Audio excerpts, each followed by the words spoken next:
Angin malam Hong Kong berhembus dingin menyapu wajah Maya yang tengah berdiri di depan jendela kamar majikannya. Di tangannya, selembar tiket pesawat ke Indonesia bergetar pelan. Bukan karena udara yang menusuk kulit, melainkan getar emosi yang tak bisa ia bendung. Aku bakal pulang, Mas pulang untuk kasih kejutan, gumam Maya pada dirinya sendiri. Air mata haru meleleh. Sudah 3 tahun ia tak melihat wajah anak semata wayangnya secara langsung. Hanya video call yang selama ini menjadi pengobat rindu. Namun hari ini, dengan gaji yang telah ia sisihkan, Maya memutuskan pulang diam-diam. Tepat di ulang tahun kelima anaknya, Alia.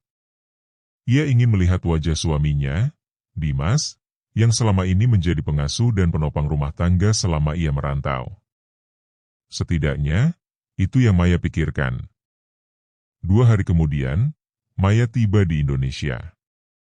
Tak satu pun keluarga yang tahu kepulangannya. Ia ingin semua terasa spesial, penuh kejutan dan bahagia. Ia menumpang taksi menuju rumah kontrakannya di pinggiran kota Bekasi. Masih seperti dulu. Lirih Maya ketika melihat rumah mungilnya dari balik kaca jendela. Di halaman, sandal-sandal berserakan. Ia tersenyum kecil, membayangkan Dimas sedang bermain dengan Alia di dalam rumah. Langkahnya ringan saat ia membuka pagar. Namun saat jari-jarinya menyentuh gagang pintu, terdengar suara tawa wanita dari dalam. Tawa itu bukan suara anak kecil. Pelan, Maya menempelkan telinga ke pintu. Ia mendengar suara lelaki, suara yang sangat ia kenal. Suara suaminya. Lalu suara seorang perempuan lain yang menggoda dan manja. Aku kangen banget sama kamu, Mas, akhirnya bisa juga kita bareng lagi kayak dulu. Hahaha, ya iyalah, aku juga. Kamu makin cantik, tahu nggak? Dek. Lutut Maya lemas. Tapi ia menahan tangis, menelan perih yang mulai mendidih di dadanya. Ia tidak langsung masuk. Ia mengeluarkan ponselnya dan mulai merekam. Tangannya gemetar saat ia membuka sedikit jendela, menyelinapkan ponsel ke celah tirai. Terlihat jelas, Dimas sedang memeluk seorang wanita, yang ternyata adalah Rani, mantan pacar Dimas waktu SMA. Maya mengenalnya. Di pangkuan mereka, bukan Alia, bukan anaknya, melainkan botol bir dan tawa sumbang. Setelah itu mereka saling mencium mengecap melumat suara bibir mereka beradu menciptakan suara yang membuatku muak. Dan mereka menegalkan pakaiannya satu persatu hingga keadaan polos tanpa sehelai benang mereka berciuman lagi sampai Dimas mulai meraba setiap tubuh Rani dari 2 gundukan sampai inti tubuh Rani dan memasukkan jarinya serta Dimas meninggalkan tanda di setiap inci tubuh Rani sehingga suara desahan yang semakin kencang terdengar sampai pada pangkal pahanya Rani semakin berkelojotan. Karena hisapan dari bibir Dimas sampai di inti tubuhnya setelah Rani mendapatkan pelepasan pertamanya, Dimas mengarahkan rudalnya ke inti milik Rani pertama. Dia menggesek-gesekannya di permukaan lubang dan akhirnya rudal Dimas melesat masuk ke inti Rani. Suara desahan bersahut-sahutan Dimas memompa Rani dengan nafas yang memburu dan keduanya merasakan nikmat membuatku menahan tangis karena pengkhianatan. Setelah beberapa waktu akhirnya mereka mendapatkan pelepasan bersama. Dimas menembakkannya di dalam rahim Rani dan Rani tersenyum serta berbicara, aku senang bisa bersama lagi Mas dan aku siap menggandung anak kita. Mendengar itu aku syok dan segera mengakhiri rekamanku. Maya tak jadi membuka pintu. Ia pergi. Naik ojek online menuju rumah adiknya yang tinggal tak jauh dari situ. Sesampainya di sana, Maya menangis sejadi-jadinya. Dia menceritakan apa yang dilihat dan memperlihatkan video yang direkamnya kepada adiknya. Teh Maya, sabar ya, astagfirullah, tega banget si Dimas. Ucap adiknya sambil memeluk Maya erat. Malam itu, Maya tak tidur. Di kamarnya, ia membuka semua file bukti di ponselnya. Foto, video, rekaman suara. Semua akan ia gunakan nanti. Tapi bukan untuk balas dendam. Maya ingin keadilan, untuk dirinya, dan terutama untuk Alia. Esok harinya, Maya menyamar menjadi pembeli online dan mengirimkan seseorang untuk mengambil Alia dari rumah itu. Ia ingin anaknya tak melihat keributan. Dan berhasil, Alia dijemput adiknya Maya dan dibawa ke rumah itu. Dimas yang panik, mengira anaknya diculik, tak sadar bahwa Maya telah kembali. 3 hari kemudian, Maya datang ke rumah dengan pengacara.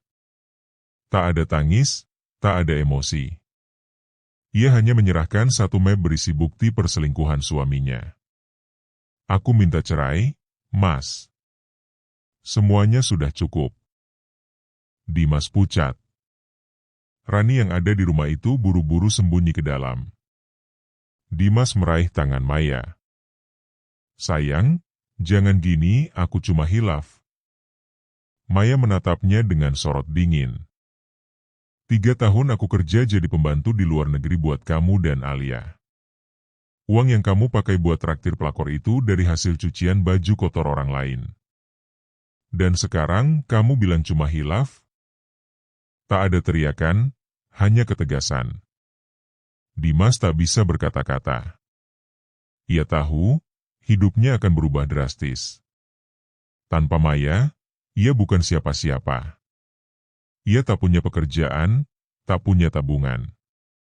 Semua biaya rumah dan anak selama ini dari Maya. Maya pergi meninggalkan rumah itu. Tanpa menoleh ke belakang. Di rumah adiknya, Maya memeluk Alia yang sedang menggambar. "Ma, kok Mama pulang?" Maya tersenyum, air mata mengalir di pipinya. "Karena Mama kangen sama Alia dan Mama bakal selalu ada buat kamu." Maya duduk termenung di depan warung kecil yang baru saja ia buka bersama adiknya. Sebuah spanduk sederhana bertuliskan, "Warung nasi Ibu Maya, masakan rumahan, harga bersahabat, tergantung di depan." Warung itu berdiri di teras rumah adiknya yang disulap menjadi tempat makan seadanya. 5 meja kayu, kipas angin berdengung, dan etalase kaca bekas yang dibeli dari pasar loak. Tabungan hasil kerja di Hong Kong habis-habisan ia gunakan untuk 2 hal. Menyewa pengacara perceraian dan membuka usaha. Tak ada waktu meratap terlalu lama.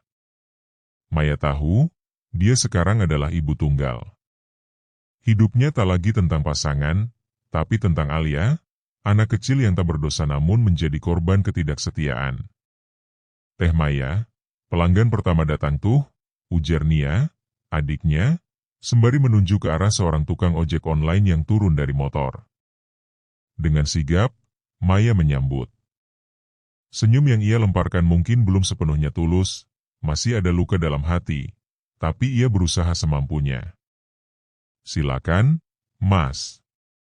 Mau makan di sini atau dibungkus?" "Bungkus aja, Bu. Nasi rendang sama tahu gorengnya, ya." Sambil menyiapkan pesanan, Maya melihat sekeliling. Ini bukan kehidupan mewah, tapi setidaknya dia merasa bebas. Tidak lagi mengirim uang untuk seseorang yang hanya pura-pura mencintai. Tak ada lagi ketakutan akan pengkhianatan. Kini, tiap sen yang ia hasilkan benar-benar untuk masa depan Alia. Beberapa hari setelah warung buka, pelanggan mulai berdatangan. Mulut ke mulut menyebar cepat di kampung. Masakan Maya yang gurih dan murah jadi pembicaraan. Dalam waktu 2 minggu, Maya mulai bisa mengambil 1 asisten untuk bantu mencuci piring dan melayani pelanggan. Namun, luka di hati Maya belum benar-benar sembuh. Setiap malam saat Alia sudah tertidur, Maya kerap duduk sendiri di pojok warung, memandangi langit yang kosong. Pikirannya kerap melayang ke hari saat ia pertama kali pamit pada Dimas untuk jadi TKW. "Aku janji, Mas, aku cuma 3 tahun. Setelah itu, kita hidup lebih baik," ucapnya saat itu. Janji yang ia pegang mati-matian, tapi Dimas mengkhianatinya hanya dalam hitungan bulan. Ia teringat betapa selama ini Dimas tak pernah menunjukkan tanda-tanda kecurangan. Lewat video call, Dimas masih mengucap rindu, mengirim foto Alia, bahkan memohon ditambah uang untuk kebutuhan rumah. Ternyata, kebutuhan itu untuk perempuan lain. Suatu hari, ketika Maya sedang menyusun bahan belanjaan, terdengar suara ribut dari luar. Seorang pria berwajah lusuh datang dengan langkah terburu-buru. Itu Dimas. Bajunya kumal, rambutnya berantakan, dan wajahnya tampak menua. Di belakangnya, Rani berdiri dengan wajah penuh amarah. Bilangin sama mantan lo ini. Dia harus tanggung jawab. Gue udah tinggalin semua demi dia. Sekarang ditelantarin? Maya berdiri di depan pintu warungnya. Ia tak berkata apa-apa. Warga sekitar mulai mengintip dari balik pagar. Maaf ya, Mas Dimas, Mbak Rani, tempat ini bukan buat drama murahan. Kalau mau ribut, jangan di sini. Saya sekarang cuma pedagang nasi, ucap Maya tenang, tapi dengan tatapan tajam. Dimas mencoba mendekat. Maya, aku nyesel. Aku gak punya kerjaan sekarang. Gak ada uang. Rani ngancam ninggalin aku. Aku kangen sama Alia. Maya tersenyum miris. Kamu gak kehilangan pekerjaan, Mas. Kamu kehilangan moral. Dan tentang Alia, silakan temui lewat jalur hukum. Tapi dia tinggal sama saya. Saya ibu yang bekerja, bukan yang menyia-nyiakan nafkah. Dimas hanya bisa menunduk. Matanya merah, namun Maya tak lagi luluh. Tangisan lelaki yang dulu ia cintai kini hanya terdengar seperti penyesalan kosong. Terlambat. Malam itu, Maya menceritakan semuanya pada Alia. Nak, kamu tahu gak kenapa Mama dan Papa pisah? Alia menatap ibunya dengan mata polos. Karena Papa bohong ya? Maya tak bisa menahan air mata. Ia mengangguk pelan. Iya, sayang. Tapi bukan berarti kamu harus benci Papa. Kamu tetap bisa sayang, kalau kamu mau. Tapi sekarang kita hidup berdua. Mama janji, Mama akan kerja keras buat kamu. Kita nggak akan kekurangan. Alia memeluk ibunya. Aku sayang Mama. Aku juga mau bantu jualan kalau udah gede. Dan untuk pertama kalinya, Maya menangis bukan karena sedih, tapi karena bangga. Ia tak kehilangan segalanya. Ia masih punya alasan untuk bangkit. Beberapa bulan berlalu. Warung Maya mulai besar. Ia menyewa ruko kecil di dekat pasar dan memberi nama Dapur Alia. Ia juga mulai menerima pesanan catering kecil. Dari satu meja, kini ia memiliki 8. Dari satu pegawai, kini ia punya 5. Sementara itu, Dimas, tanpa pekerjaan dan ditinggal Rani yang hamil tapi menuduh Dimas tak bertanggung jawab, tinggal menumpang di rumah orang tuanya. Sekitar mulai menjauh. Sahabat tak lagi datang. Ia menjadi lelaki yang dikenal sebagai mantan suami yang hidup dari uang istri. Maya tak pernah berusaha membalas. Tapi keberhasilannya perlahan menyampaikan pesan jelas. Perempuan yang disakiti, jika bangkit, bisa lebih kuat dari apapun yang mencoba menjatuhkannya. Wajah Maya terpampang di sebuah artikel media lokal bertajuk, Mantan TKW Bangkit dari Pengkhianatan, Sukses Dirikan Usaha Sendiri. Foto dirinya bersama Alia, berdiri di depan ruko kecil bertuliskan Dapur Alia, menghiasi layar-layar ponsel warga kampung. Ia tak pernah menyangka, kisah hidupnya yang penuh luka kini menjadi sumber inspirasi bagi banyak orang. Teh Maya, aku baca artikel Teteh. Hebat banget, seru ibu-ibu pengajian saat Maya datang mengantar pesanan nasi kotak. Waktu itu saya juga hampir nyerah, Teh. Suami saya gambling terus. Tapi lihat Teteh sekarang, saya jadi semangat jualan lagi, tambah yang lain. Maya tersenyum malu. Bukan karena pujian, tapi karena tak menyangka rasa sakit yang dulu membuatnya hampir gila, kini jadi motivasi bagi orang lain. Aku bukan siapa-siapa, Bu. Cuma ibu rumah tangga yang gak mau hancur cuma karena disia-siain, jawab Maya sederhana. Suatu siang, Maya diundang sebagai pembicara tamu dalam pelatihan kewirausahaan untuk para istri dan janda di kelurahan. Ia mengenakan kemeja putih sederhana dan kerudung biru polos. Wajahnya tenang, senyum hangat tak pernah lepas meski hatinya dulu pernah dibekukan pengkhianatan. Dulu saya pembantu rumah tangga di Hong Kong, ujarnya di depan hadirin. Saya kirim uang buat keluarga, tapi yang saya dapat malah pengkhianatan. Ruangan hening. Mata beberapa ibu mulai berkaca-kaca. Tapi saya belajar satu hal. Kalau hidup kita rusak karena orang lain, jangan biarkan sisa hidup kita juga ditentukan oleh mereka. Tepuk tangan menggema. Maya, yang dulu hanya dikenal sebagai istri Dimas, kini menjadi Maya yang berdiri dengan kakinya sendiri. Sementara itu, di tempat berbeda, Dimas duduk sendirian di pos ronda. Kaosnya lusuh, rambut gondrong tak terurus. Di sekelilingnya, para tetangga tak lagi menyapa. Ia kini menjadi bahan gunjingan.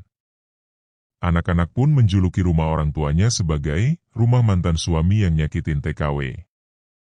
Ia mencoba melamar kerja ke beberapa tempat, tapi tanpa pengalaman dan ijazah hanya SMA, ia ditolak mentah-mentah. Di tempat lain, reputasinya sudah buruk. Beberapa orang justru mengenalinya dari kisah viral Maya. Ini bukan nasib, ini karma, gumamnya sambil menatap langit-langit pos ronda. Ia pernah menjadi kepala keluarga. Kini ia tak punya keluarga. Ia pikir Rani akan jadi pengganti Maya, namun wanita itu justru meninggalkannya setelah tahu Dimas tak mampu memberi apa-apa. Maya kini bisa menyewa kontrakan sendiri, lebih besar, lebih layak. Alia tumbuh menjadi anak ceria, pintar dan penyayang. Ia sering membantu membungkus pesanan sambil menyanyi kecil. Suatu malam, ketika Maya sedang mencatat pemasukan, Alia bertanya, "Ma, kenapa semua orang suka cerita tentang Mama?" Maya tertawa kecil. "Karena Mama kerja keras, sayang. Karena Mama nggak nyerah waktu disakiti." Alia memeluk ibunya. "Aku pengen jadi kuat kayak Mama." Maya mengelus rambut anaknya sambil berkata dalam hati, "Tak perlu jadi wanita sempurna. Cukup jadi wanita yang tak menyerah meski dunia menghancurkanmu." Di pasar, Maya mulai dikenal sebagai pengusaha kecil yang dermawan. Ia sering memberi makanan gratis ke tukang becak, tukang sapu, dan anak-anak yatim. Ia tahu rasanya lapar. Ia tahu rasanya ditinggalkan. Dan mungkin karena itulah, Tuhan kini mengangkatnya. Suatu hari, Maya ditawari kerja sama oleh koperasi wanita setempat untuk membuka cabang kecil di wilayah perumahan baru. Ia kaget. "Saya? Bukain cabang? Kami percaya, Teh. Panjenengan sudah terbukti. Kami butuh orang jujur dan tangguh," jawab pengurus koperasi. Maya tak langsung menjawab. Tapi malamnya, ia merenung lama. Dulu ia tak punya apa-apa selain niat. Kini, ia diberi kepercayaan. Dan ia tahu, itu semua bukan semata hasil kerja kerasnya. Tapi juga karena ia tidak membiarkan luka mengalahkan langkahnya. Beberapa hari kemudian, Maya pergi ke pasar pagi-pagi. Di antara keramaian, ia melihat sosok familiar, Dimas, sedang mendorong gerobak es keliling. Mukanya lusuh, langkahnya gontai. Tatapan mereka sempat bertemu. Dimas menunduk. Ia malu. Tapi Maya hanya tersenyum kecil dan mengangguk. Tak ada dendam. Hanya simpati. Dalam hatinya, ia berbisik, "Mungkin kamu tak lagi bagian dari hidupku, tapi semoga hidupmu tetap baik." Dimas membalas anggukannya dengan getir. Ia sadar, Maya kini berada jauh di atas. Bukan karena kekayaan, tapi karena Maya tidak tumbang. Sore itu, Maya duduk di depan warungnya sambil melihat Alia bermain sepeda kecil. Langit sore berwarna jingga keemasan. Teleponnya berbunyi. Sebuah undangan dari stasiun televisi lokal untuk menjadi narasumber talk show bertema, Perempuan Mandiri di Tengah Pengkhianatan. Maya tersenyum. Ia memandang ke arah matahari terbenam dan berkata pelan, "Terima kasih, Tuhan. Aku tak jadi hancur. Aku malah tumbuh." Langit masih gelap ketika Maya membuka tirai warungnya. Angin pagi membawa aroma basah dari embun yang masih menempel di dedaunan. Warung, dapur Alia, kini tak lagi kecil. Ruko yang dulu hanya satu petak, kini sudah diperluas menjadi 2 lantai. Lantai bawah untuk usaha kuliner, lantai atas sebagai tempat pelatihan gratis bagi ibu-ibu yang ingin belajar memasak dan berjualan. Maya berdiri memandangi dinding bertuliskan, "Perempuan boleh patah hati, tapi jangan patah semangat." Tulisan itu ia pilih sendiri. Bukan untuk orang lain, tapi untuk dirinya sendiri, pengingat bahwa jalan yang ia tempuh sekarang bukan hasil dari belas kasihan siapapun. Ini adalah jalan yang ia bangun dari air mata dan keteguhan. Siang itu, Maya menerima tamu dari Koperasi Perempuan, seorang pria muda, rapi, dan bersahaja, bernama Aditya. Ia adalah konsultan usaha koperasi yang ditugaskan untuk membantu ekspansi warung Maya keluar kota. "Saya kagum, Bu Maya. Biasanya usaha kuliner rumahan susah berkembang kalau tidak ada inovasi. Tapi ibu bisa bikin jaringan sendiri." Maya tertawa kecil. "Saya hanya jual apa yang saya bisa. Dan mungkin saya belajar banyak dari rasa sakit." Aditya menatap Maya dengan ketertarikan tak disembunyikan. Bukan sekadar fisik, tapi keteguhan hati. Ia tahu cerita Maya dari berita dan laporan koperasi. Namun melihat langsung sosoknya yang tenang dan tangguh, ia merasa terinspirasi. Beberapa hari kemudian, Aditya datang kembali. Kali ini bukan untuk urusan koperasi semata. Ia membawa beberapa dokumen ekspansi, namun juga satu bingkisan kecil berisi buku catatan dengan sampul kulit. "Ini untuk Ibu Maya. Buku ini kosong. Tapi saya harap bisa jadi tempat ibu menulis babak baru dalam hidup." Maya menerimanya dengan ragu. Sudah lama tak ada lelaki yang memberinya sesuatu selain luka. Tapi Aditya berbeda. Ia tak menuntut, tak memaksa masuk. Ia hanya hadir, dengan cara yang tenang dan konsisten. Suatu sore, setelah Alia tidur, Maya duduk di beranda rumah kontrakannya yang baru. Buku pemberian Aditya terbuka di pangkuannya. Ia menulis, "Hari ini aku sadar, tak semua laki-laki datang untuk merusak. Ada yang datang untuk menunjukkan bahwa aku layak dihargai, bahkan dalam luka." Tangannya berhenti menulis. Matanya menatap langit yang perlahan memerah. Hidup memang tak pernah kembali seperti dulu. Tapi itu bukan hal buruk. Justru dari reruntuhan masa lalu, ia membangun kehidupan baru, lebih kuat, lebih mandiri. Aditya perlahan menjadi bagian kecil dari hari-harinya. Bukan sebagai kekasih. Belum. Tapi sebagai seseorang yang tak pernah lelah mendengar cerita.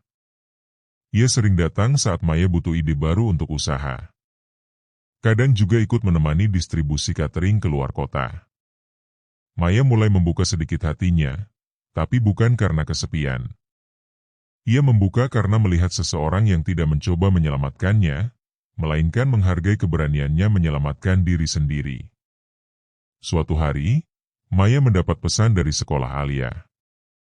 Ada kegiatan, Hari Orang Tua Mengajar, dan Alia meminta Maya untuk ikut berbicara tentang pekerjaan ibunya. Di depan kelas, Maya berdiri dengan gemetar. Ini bukan forum bisnis, bukan talk show, tapi ruang kelas anak-anak. Aku dulu kerja di luar negeri. Jadi TKW. Cuci baju, ngepel, masak. Demi anak saya. Lalu saya pulang, dan mulai semuanya dari awal, katanya sambil menatap Alia. Anak itu tersenyum lebar. Itu mama aku. Hebat, Kan? Satu ruangan bersorak. Maya tertawa sambil menyeka air matanya. Hari itu, ia sadar, ia bukan cuma penyintas pengkhianatan. Ia adalah pahlawan di mata anaknya. Beberapa waktu kemudian, Dimas datang ke warung. Bukan untuk meminta kembali, tapi untuk menyerahkan surat resmi. Saya setuju hak asuh penuh untuk kamu. Saya juga mau pindah ke kota lain, kerja bangunan. Udah gak pantas ganggu kamu dan Alia. Maya hanya menunduk. Tak ada benci, tak ada kata maaf yang ia harapkan. Terima kasih, Mas. Semoga kamu bisa mulai hidup baru juga. Mereka berjabat tangan. Dua orang yang pernah mencintai, menyakiti, dan akhirnya berdamai. Bukan untuk kembali, tapi untuk melangkah lebih ringan. Malamnya, Maya duduk di samping Alia yang sedang menggambar. Alia, Mama pernah bilang Mama kerja keras buat kamu. Tapi sekarang Mama tahu kamu juga kerja keras buat Mama. Alia tersenyum. Mama nggak sendirian kok. Dan Maya pun tersenyum. Takdir memang menamparnya habis-habisan. Tapi ia memilih tidak menyerah. Ia memilih membangun kembali. Kini, bukan luka yang ia peluk, tapi jalan yang ia pilih sendiri. Matahari pagi menyelinap masuk melalui jendela kamar Maya, menyinari buku catatan bersampul kulit yang tergeletak di meja. Buku yang dulu kosong, kini hampir penuh dengan tulisan tangan, curahan hati, rencana, dan doa-doa yang dulu ia gumamkan sambil menahan tangis. Hari itu adalah ulang tahun Maya. Bukan pesta besar. Tak ada balon, tak ada lilin. Tapi rumah kecilnya penuh dengan sesuatu yang lebih berarti. Cinta dari Alia, senyuman dari para karyawan warung, dan kehadiran seseorang yang kini mulai mengisi ruang kosong dalam hatinya, Aditya. Selamat ulang tahun, Bu Maya, ujar Aditya sambil menyerahkan kotak kecil. Maya menerimanya dengan senyum gugup. Ia membuka perlahan. Di dalamnya, bukan perhiasan atau benda mahal, tapi kunci kecil. Apa ini? Tanya Maya heran. Kunci ke ruko baru kita? Kalau ibu bersedia. Saya ajak kerja sama membuka warung cabang di kota sebelah. Tapi, saya juga ingin ini jadi simbol. Kunci untuk lembaran baru. Bukan cuma usaha, tapi hidup. Maya menatap Aditya lekat-lekat. Tak ada gombal, tak ada janji manis murahan. Yang ada hanyalah ketulusan yang selama ini jarang ia temui dalam hidup. Ia menahan air mata. Mas Aditya, saya ini perempuan yang pernah hancur. Pernah dikhianati. Kadang masih takut buka hati. Aditya menunduk pelan. Saya nggak datang untuk menggantikan siapapun. Saya cuma ingin berdiri di samping ibu, bukan di depan atau di belakang. Kata-kata itu menembus lapisan luka yang paling dalam. Membuka pintu yang selama ini ia tutup rapat. Maya tidak langsung menjawab. Tapi ia menggenggam kunci itu erat. Dan senyumnya, untuk pertama kali, bukan karena kuat bertahan, tapi karena ia merasa dicintai tanpa syarat. Hari-hari berjalan. Maya dan Aditya mulai membangun cabang baru bersama. Namun hubungan mereka tetap dijaga perlahan. Tak buru-buru. Bagi Maya, ini bukan soal mengganti Dimas. Ini soal memberi ruang untuk bahagia, bukan karena dipaksa, tapi karena pantas. Alia pun menyukai Aditya. Om Aditya suka ngajak aku gambar. Dia nggak galak, kata anak itu suatu malam. Maya tersenyum. Dalam hati ia tahu, mungkin Tuhan memang sedang menyembuhkan hatinya, pelan tapi pasti.